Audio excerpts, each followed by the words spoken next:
But it goes on and it says this, then the Lord God, formed a man from the dust of the ground and breathed into his nostrils the breath of life, and the man became a living being.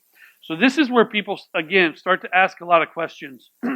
So they say there's no shrubs because there's no man to tend the fields, but we learned last week that the plant life was put on earth long before man. Well, at least a couple days before man. I don't know how, depending on which theory you guys walk with the age of the earth, but at least a couple days.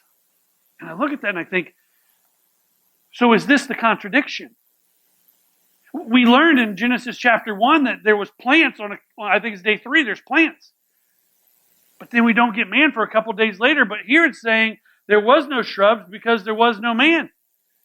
So did God wait till there was a man to plant the trees?